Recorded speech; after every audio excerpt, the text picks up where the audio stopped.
Devlin, Untamed. 5, 4, 3, 2, 1. The Platform. iOS, it's only sport. Not the greatest weekend for New Zealand sports fans. My name is Martin Devlin, Lockmore alongside. We do a show called It's Only Sport on the Platform 1 till 4. This is the podcast of today's show. The All Blacks lost, yes, digging through the debris of that. The Warriors lost, yes, simply outclassed, outplayed by a superior side. No disgrace there. Israel Adesanya lost, and that would have to be the weekend's biggest sporting shock. Tablets at hand, I say gather my flock. What have we learned from the weekend? Let's go to the mountaintop. We live in an amazing, amazing world, and it's wasted on the crappiest generation of just spoiled idiots. What did we learn over the weekend? Well, we learned two things, and neither of them are what anyone wants to hear today, Monday, because it's the truth, and in sport, the truth often hurts. But block your precious ears if you can't handle the truth, because we now know loud and clear, plain and obvious for all who want to see. One, the All Blacks are not winning the Rugby World Cup, and two, the Warriors are not winning this year's NRL.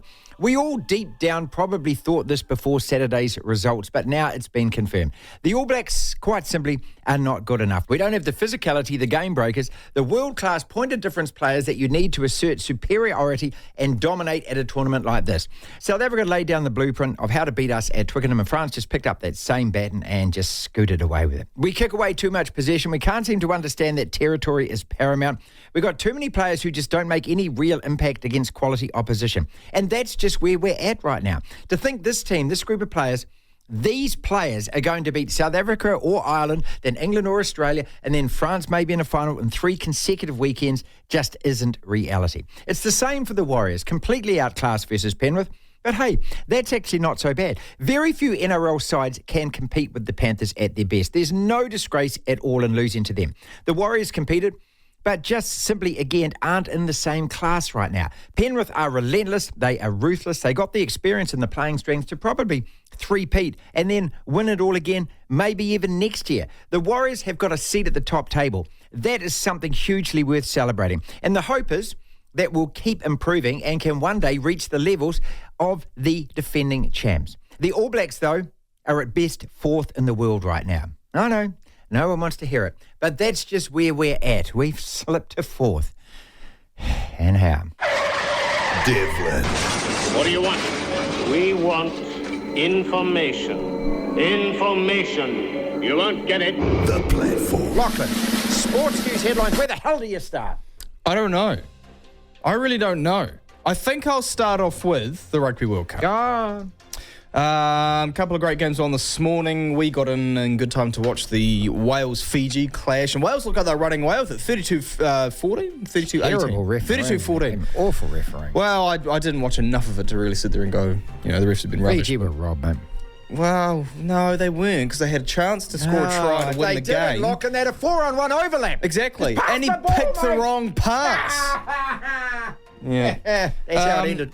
But yeah, 32-14 was the score at one point to Wales, and then Fiji stormed back. Didn't matter though. They had a chance to score a try and potentially kick the match-winning conversion at the end, but 32-26 was the final score. Wales winning that matchup. So I guess Wales are now favourites to go through. I mean, it depends what happens with Fiji and Australia and Georgia as well, but you never know. Early today, South Africa breezed by Scotland. It was pretty damn easy in the end. I think 18-6. The final, I'll just double check. They've got 18-6 written down 18-3, mate. 18-3. Yep. You sure? It was 18-3, correct. 18-3 the final score. The Springboks getting their opening win of the World Cup. Novak Djokovic has battled past Daniil Medvedev 6-3, 7-6, 6-3 and into tennis history books, winning the US Open, the 24th Grand Slam of his career. Amazing. So he equals Margaret Court's record. Of course, she won 24 in her tennis career.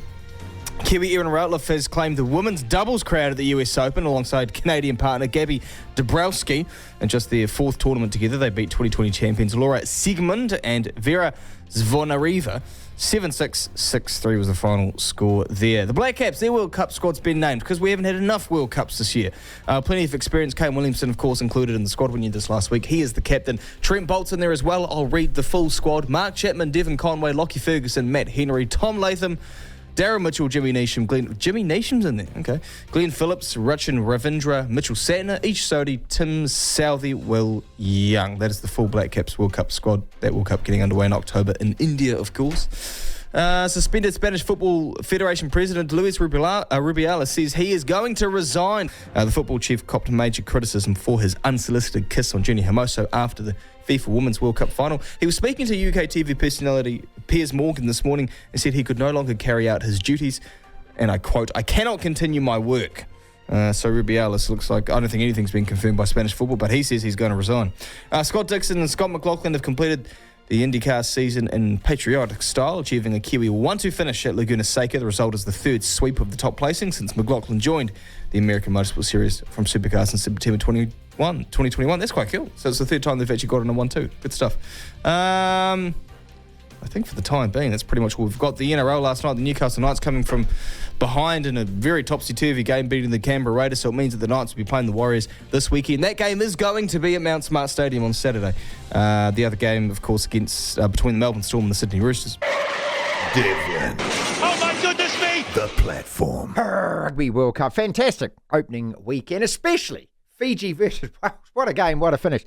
Not so great if you're an All Blacks fan. I know, our first ever loss at a Rugby World Cup in pool play, and you add that to the loss to Argentina, and then they lost to Argentina at home, the loss to Ireland at home, the loss to series at home, and a record loss to South. I know, it just gets worse and worse and worse, doesn't it? But others have got things to celebrate. Chris Jones, Times on rugbypass.com.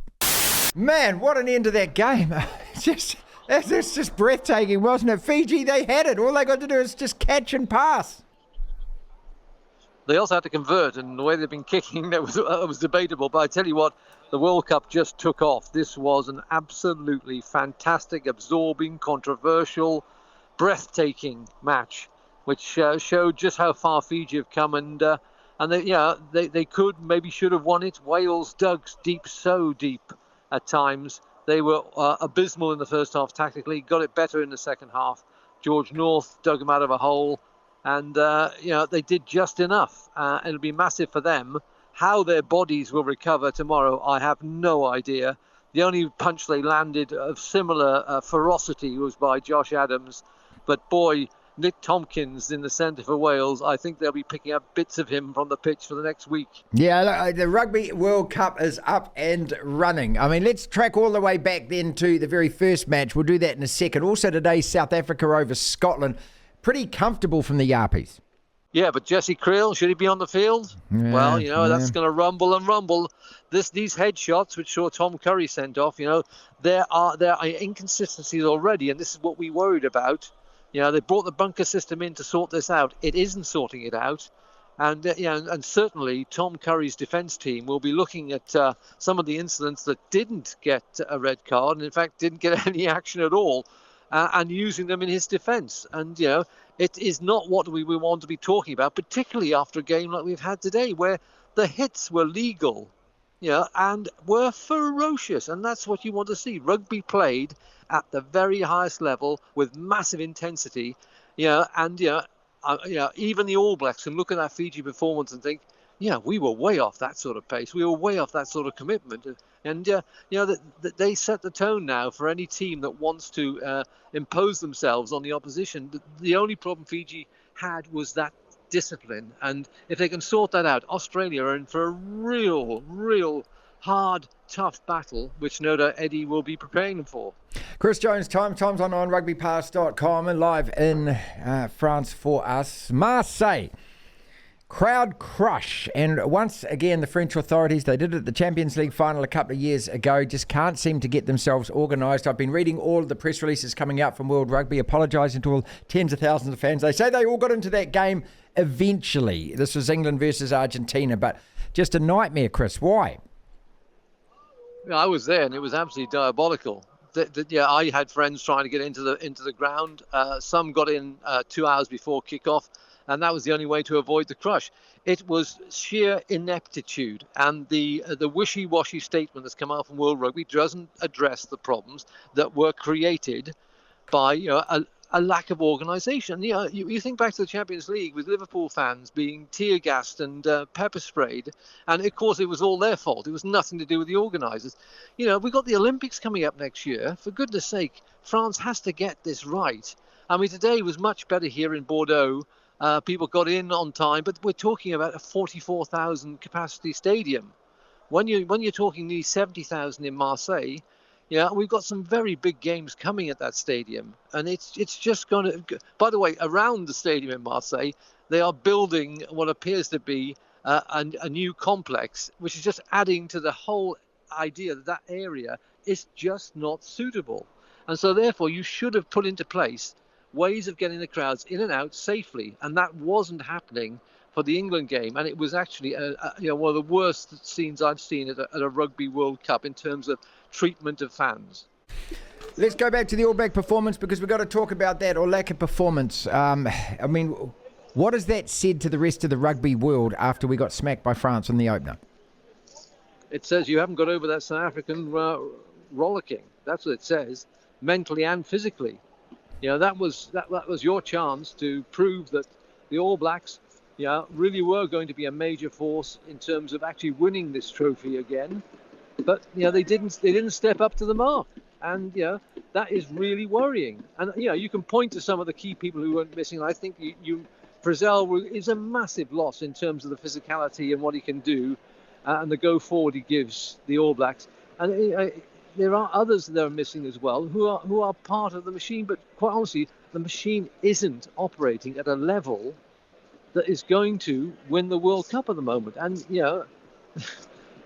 the quarterfinals are looming, Marty, and there are some big beasts waiting for a not very impressive New Zealand team.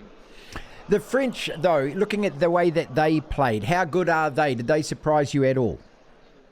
They surprised me that they handled the pressure so well, and this was always going to be the question coming to Paris for France first up. Would they deliver, or would they once again fail to handle the expectation of a nation? And they're embracing it. This Damien Penaud is described as an absolute nutcase by Sean Edwards because of the things he does in training. Well, he does some pretty remarkable things on the pitch during matches as well. And when you've got a finisher like that, who will make something out of what seemingly is nothing, and you've got a team that's operating well, despite the fact that Smith was giving Dupont a hell of a time at scrum half, really disrupting well. They still found ways of winning, and that's a dangerous sign for everybody else when you've got 80,000 fans believing, and the team starting to really believe that they can win this World Cup for the very first time. That's the sort of self-belief that's frittered away from the All Blacks at the moment, and Fozzie's going to have to work really hard to get it back. To hear the full interview, download the platform at the App Store. Via Platform Plus, you can go back and listen to the whole show and all of the interviews in full. Next! We need to talk. Yes! We need to talk. Next! In no particular order, Lachlan, before we get to Brenden Nel, a whole heap of Rugby World Cup questions. We'll deal with the WAS and we'll deal with the NRL after 2. We'll deal with Israel Adesanya's shock loss after 3 o'clock. Is it all Fozzie's fault? Is it Fozzie's fault? You see, because to even say that, you're a moron. Well, part of it is, yes. But it's not all his fault. Not all his fault, no. Okay. Everyone is to blame. Are the tactics of just kicking the ball away and kicking the ball away and is that his fault? Well, I don't know, because is that the game plan that he instilled into his playmakers? Change the game plan. It's not working, fellas. You're out there. Yeah. Coach can't help you. See, this is the thing. You can't be that critical of the coaching group in that situation, because surely Beauden Barrett, Richie Mo'unga to a degree, but mainly Beauden Barrett, whose kicking just infuriated me in that second half, knows better than to do that. He's been around a long time. He was part of a World Cup winning team in 2015. Mate, we've got leaders on the field. We've got Sam Wallach has won World Cups. We've got Adi Savir there. He's the captain. We've got leaders all over that. We've got Aaron Smith. Sam Kane should have been the captain. Well, sorry. Sam Whitelock should have been the captain. It doesn't matter. We have got players with experience in those situations who need to do better.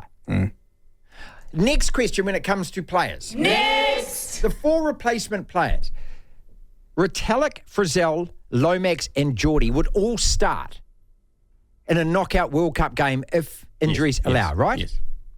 Tupu Vai, Did he play? I don't know. Dalton Papali'i. I now define as a Super Rugby bully. That's who Dalton Papali'i is. Talks a big game, smacks up the Rebels, goes hard against New South Wales. Ooh, he runs over the top of Moana Pacifica. But when it comes to hard-ass international opponents in test matches, Dalton, you're never there, mate. Well, he did have a stretch of a couple of good games at the end of last year, but at least in what he's shown this year, and especially against France. But it wasn't just him. I mean, it was the entire I'm going through pack. these players. I'm going through the replacement players. Okay.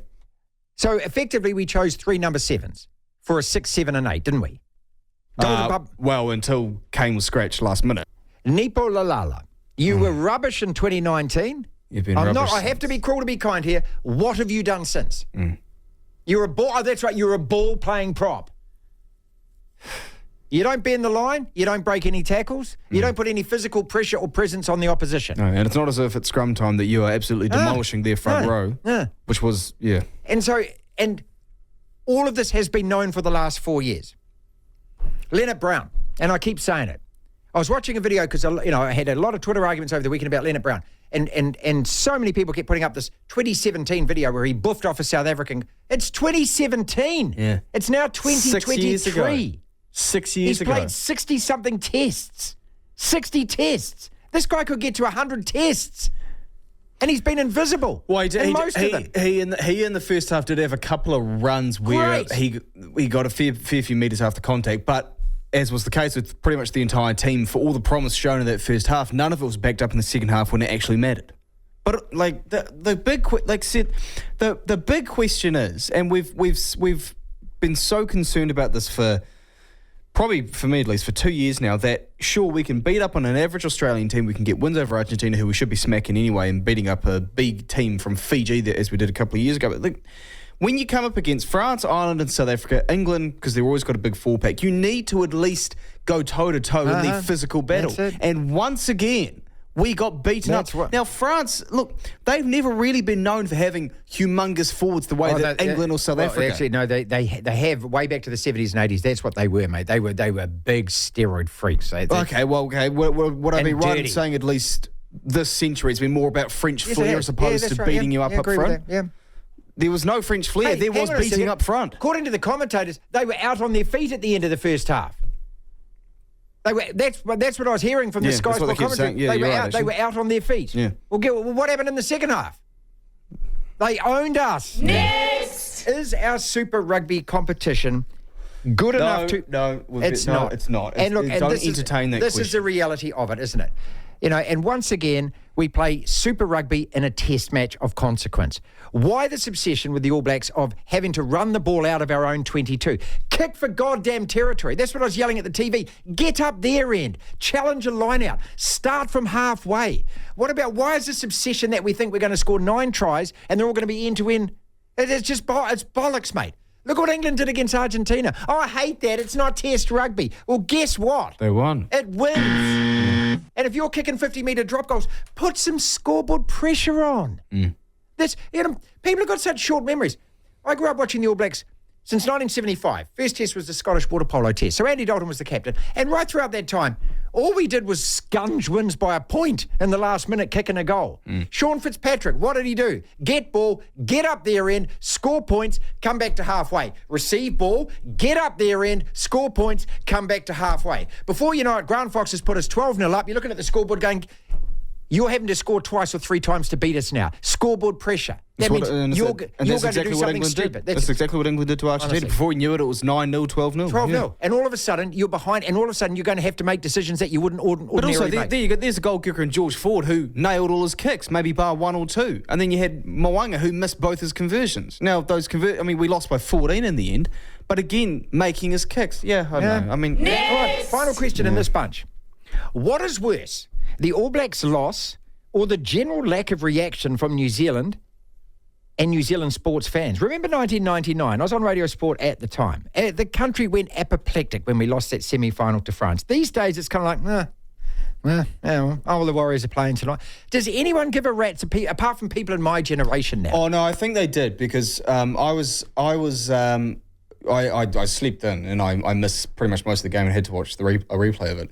But when I got up, all my flatmates and my flatmates' partners who were around were talking about it, or one of them was talking, and we had made it from Wellington. They were all talking about it. And when I went out on Saturday night to another mate's place, there was about 20 people there. They were all talking about the All Blacks. They were all talking about it. Are people upset, though? Are they angry? Well, no, because we expect it. This is the thing. We know we're not the best in the world anymore. We've been dumbed down, mate. We've been dumbed down. Fans have lost that connection to the All Blacks being this almighty beast that can't be beaten, because people my age who are moving into adulthood, who have done so over the last 4 years, are now going, oh, heck. Well, I remember when I was like 5 or 6 getting up with my dad during the night to watch us play, England over there in Twickenham, would beat them up and all this. We've just lost touch completely. Penrith were just superior. This is a dynastic team as far as the NRL is concerned. To beat this team, you have to play supreme.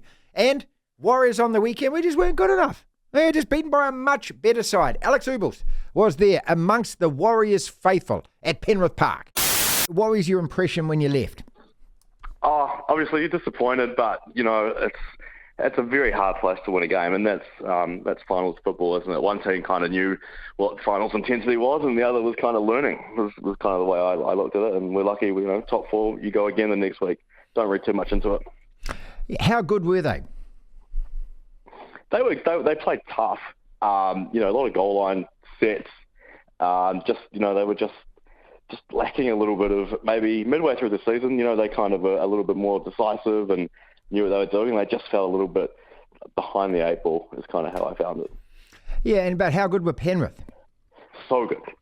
Incredible. That's a team that knows exactly what to bring in a finals kind of capacity. They've done it for so many years now. Just so well drilled.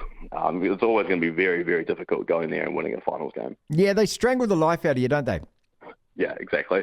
That's all they did. I can't remember a drop ball or any sort of mistake Penrith made. There might have been 1 or 2, but it must have been near the end. They were just so well drilled. Ivan Cleary's got them. They know exactly what to do all the time. Where were you sitting, and how many Warriors fans were there?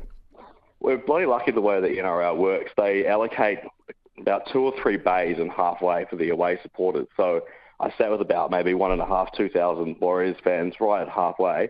And I'm not kidding. They provided more noise, more atmosphere than any of the Penrith fans. Wow. So you're allowed to, you just buy a ticket and it is in that part of the ground? Yeah, I was lucky. The Warriors supporters bay, they had put it on halfway. And so there were 2 entire blocks. Someone from the Warriors had organised for flags to be given out on halfway. So someone came in with a drum kit. I don't know how that got through security. Yeah, that's Richie. Yeah, he's great. Yeah, you're brilliant. Yeah. And then the Mount Smart Joker was there as well. So, it really kind of felt like I was back at home. And what was the general impression from Warriors fans? Well, there were 2 parts to that. I think one was the stadium was absolute dog track. Waiting in line 30 minutes to get in and then waiting another 30 minutes to get a beer. So I think everyone was a little bit annoyed at that. But I think, it's just been such a good season. And, that's a very tough place to kind of go away and play. And you've got another week to go. I think, a little bit of disappointment, but, we're not out of it. And, finals football, it's an 80-minute game and you just don't know what can happen on the day. So, a little bit of disappointment, but still got to keep the faith, don't you? Well, my attitude is, hey, look, we're at the top table, and that's well worth celebrating. We've got a seat there, but, to take the King's crown, and you've got to go to another level again. And these 2 teams we saw over the weekend, Brisbane and Penrith, the way they dispatched opponents, Melbourne weren't in the game and we weren't in the game. They just seem so much better than the rest. I completely agree. It's actually kind of terrifying thinking you're going to have to play one of these 2 teams again if we win next week. Because they look, just entirely drilled, ready for finals football. And, how can you really say that anyone else is going to be in that grand final except Penrith and Broncos? But you just don't know. Finals football, I always think about 2011 when we got absolutely smoked by, I think it was the Broncos in the first round. And then we came back and we just had 2 games we weren't meant to win and we just found a way. So you just can't give up, you just don't know what's going to happen on the day. And just for those who don't know Sydney very well, so you live in Sydney and you're going out to Penrith. How long does it take to get out there, and where is it?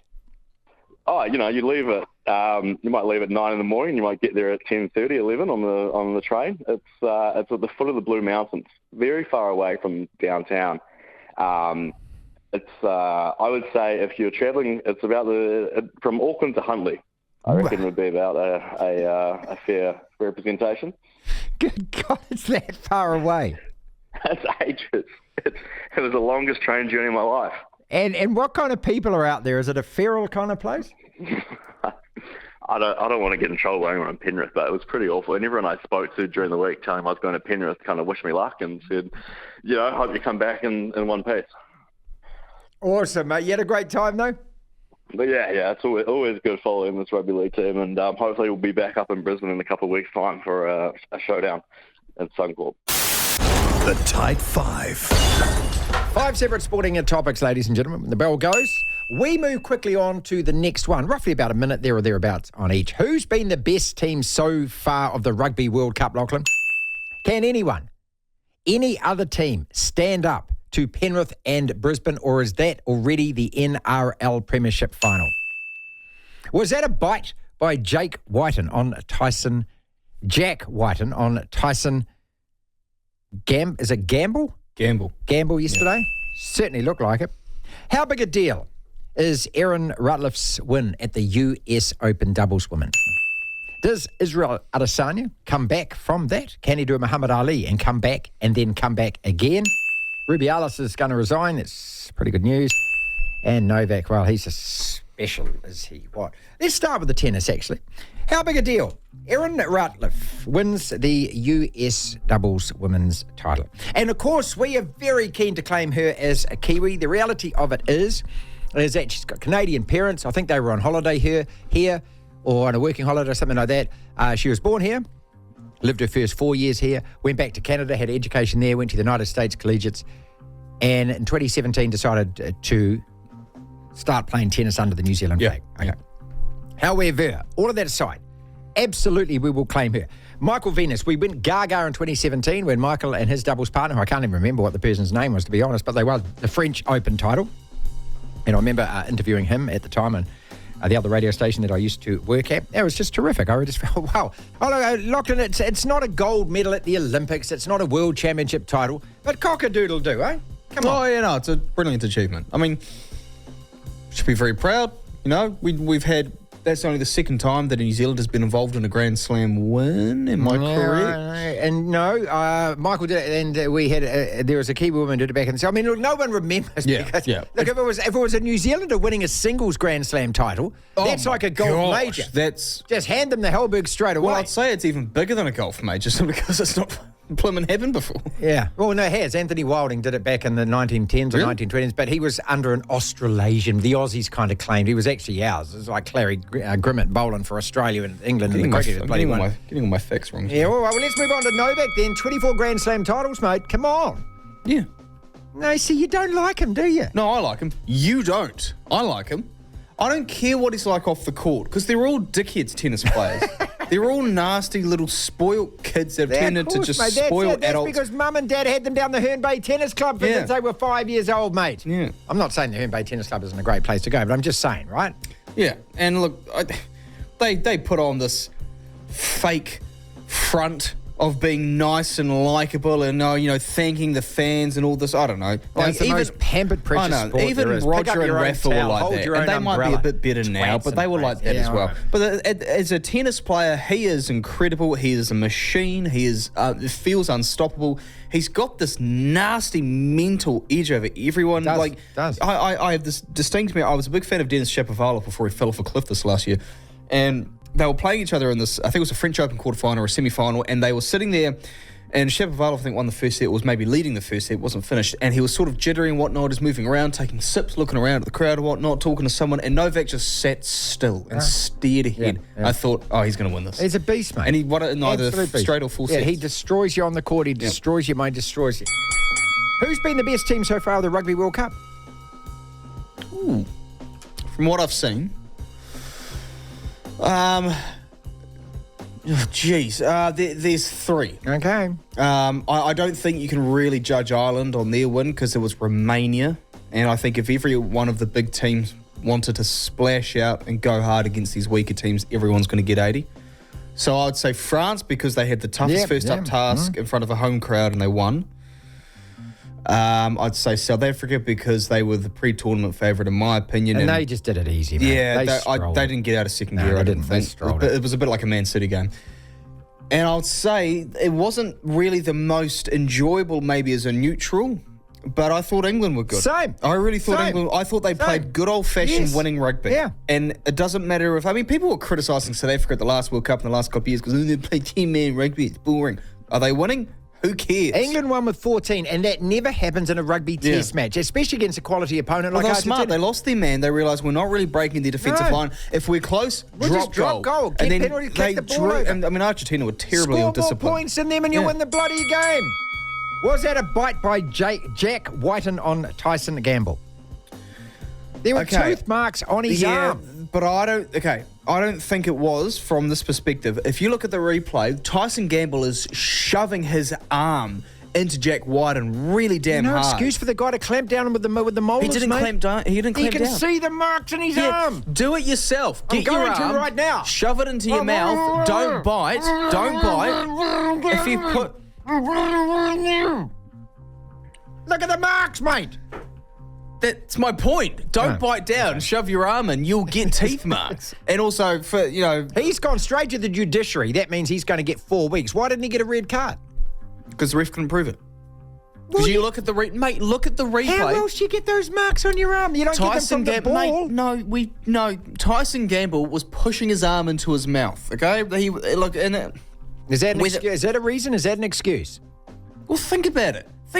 Well, that's what Whiten mouths at the referee. He mouths like what he's trying to say is he had his arm in my mouth. What am I meant to do? Not that I'm meant to bite him, but what do you expect's going to happen? He's pushing his arm into my mouth. Now, who was the Kiwi guy that got Proctor? Did the same, same with Sean Johnson, wasn't it? Yeah, and he said that. Thing. Yeah, he said that Sean was shoving his arm in my face. Can't breathe, and what do I do? But also, I mean, anyone who knows Tyson Gamble knows that's the kind of thing he will do to try and milk a penalty. Can any other team, realistically compete with the Panthers and the Broncos, or is that the final already? According to Joey Johns, it's the final. That's the final. Yeah, they are a step ahead of everyone else. It seems that way, doesn't it? And the only team that there's an argument for... I guess there's an argument for both Warriors and the Storm. There was sort of for the Storm based on the whole, they've been there and done it before, and then they just got bullied by the Broncos, I thought, on Friday. And the Warriors, I don't know how serious Sean's injury is, but even with him, they've got to go to Brisbane and beat the Broncos, who will have a week off. They've got to beat Newcastle first, right? Well, they've got to beat, but if they get past Newcastle, they've then got to beat Brisbane. And the Warriors will not be able to defend that. Their Broncos attack is... I don't want to sound biased. That attack is just incredible. No, you're very impressive. It's incredible. Absolutely impressive. I mean, I watched that game and I was in awe on Friday night. Couple more quickly. Rubiales is going to resign. Good. Oh, this is a great result. Why is it taking you so long, mate? You know? Ego. Yeah. The Yarps are off and running. The dark horse at the Rugby World Cup? Hardly. How can they be? They're the defending champs. Are we going to get them in the quarterfinal? Well, it looks like it's either them or Ireland. They'll be pretty satisfied, though comfortable over the Scots. Brenden Nel out of South Africa. You guys were pretty comfy, I thought, this morning playing Scotland. What did you think of the game? Well, yeah, I think this game was built up to be this huge sort of upset game for Scotland, and they threw everything into this. I mean, they don't have another game for another 2 weeks, so they could really build up. They gave everything for this game, and we were sort of told that they're going to run us off our feet and all these sort of things in the lead up. But at the end of the day, I mean, if you look really at that game, it was a bit of an arm wrestle, and it would always have been one. But it was a game that if you look at it, Scotland never really threatened the box. They had 2 good line breaks, but that was about it. They never got into the 22, and threatened the box try line. And Finn Russell had 1 kick at goal. So, a pretty good accomplished night for the Boks in their first World Cup game. What did you see that was different from the way that you played tonight and the way that you played at Twickenham against the All Blacks? I don't think it was too much. I think it was a lot of it was low risk. The Boks did try here and there to do a few more things. I mean, you saw Kurtley coming off a couple of rolling mauls and things like that. But generally, I think that it was just literally get this game out of the way and let's get the points and that's it. I think this was more of a bogey, a tricky game for the Springboks that they you could mess this game up pretty quickly.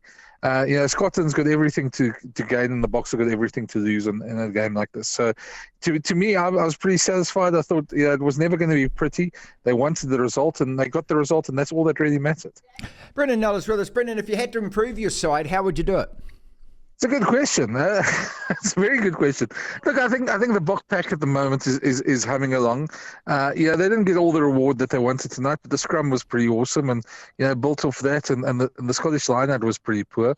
So the set pieces, there's not much to do. I think finishing, there was a couple of chances they could have done a lot better with, and there was a couple of, just think there was one or two, an ankle tap by Finn Russell on Grant Williams and Chesson Colby who broke away. The finishing could be a little bit better, but and there's a couple of knock-ons, so there's always work-ons. But saying that, when you win quite comfortably by more than 2 scores in any game against a team that's fifth in the world, you should be pretty happy. And I know we always like All Black fans are probably the same. You always like to see your team dominate and win by far. But at the end of the day, this is a marathon. It's the first stage of the marathon, and that's all you need to do. Is you need to move on to the next one.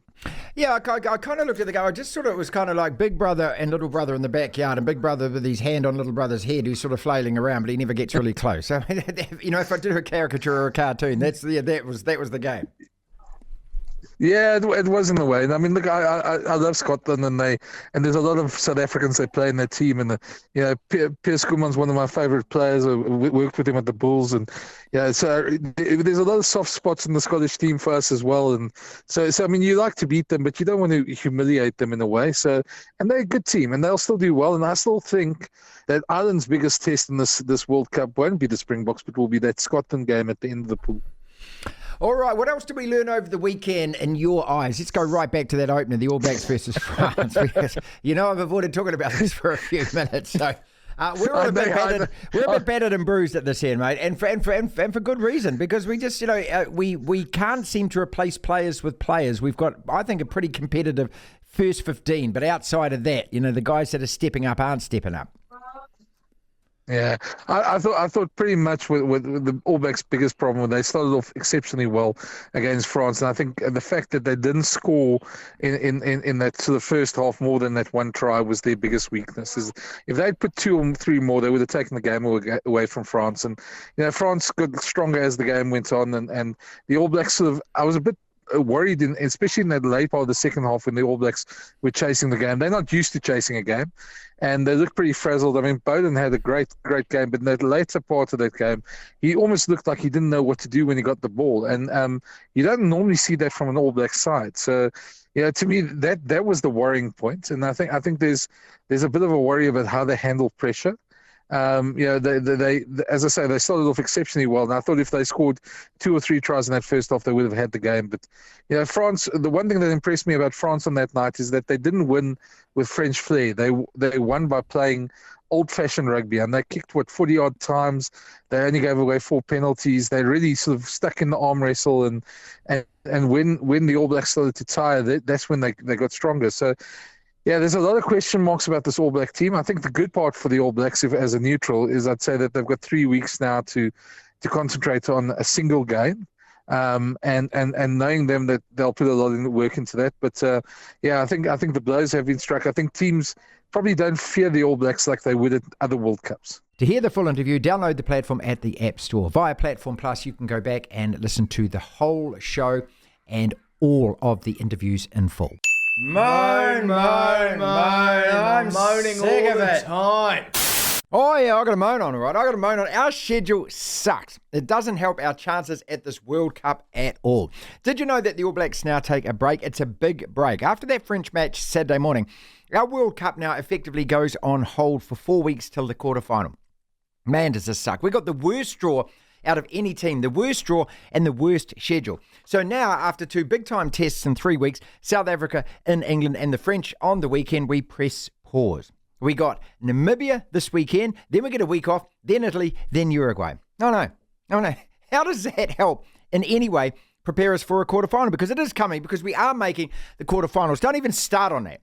The All Blacks are playing a quarterfinal in Paris on the weekend of October 14th and 15th. And for our team to miss out on the knockout stage would be the biggest shock ever at any World Cup. We aren't losing to Namibia, Italy or Uruguay. That's right, Novak losing to the number 1 New Zealand tennis player. It's never going to happen.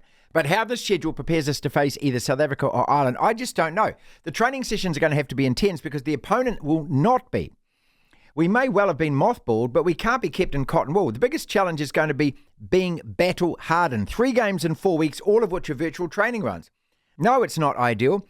How we keep motivated, match fit, ready to play a very tough opponent is going to determine how we come out of this tournament. It is not ideal. It is no way to prepare for a quarterfinal.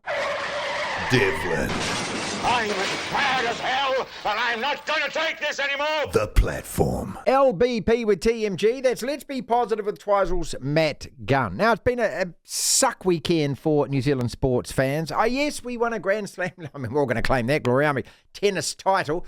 But the All Blacks lost and the Warriors lost and Izzy lost. How was your weekend, Gunny? I watched all 4 games, mate, and I watched the Broncos beat the Storm on Friday night. I was a little bit pie-eyed by the end of that second half, but they were just immense, I thought. God, they didn't let them into the game.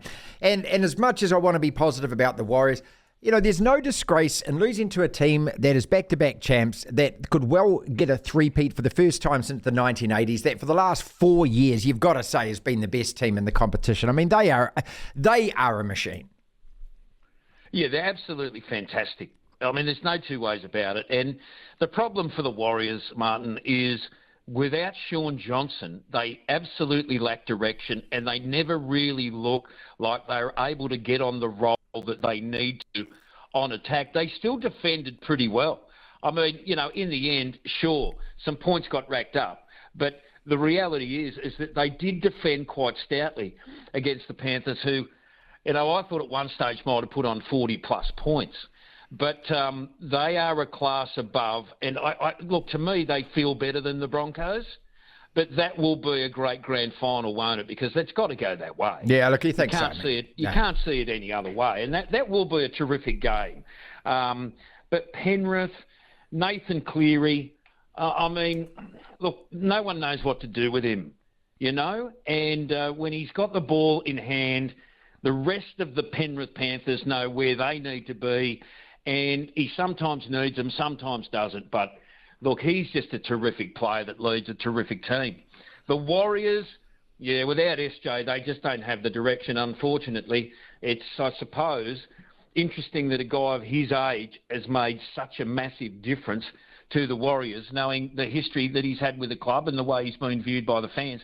You can't knock what he's done this year, but if his calf injury isn't overcome by the weekend, they won't beat the Knights either. Okay, look, yeah. I want to be positive about it. I'd love to think they can win at home. Yeah, same. I'd love to think they can win we at need home, them, and that might be.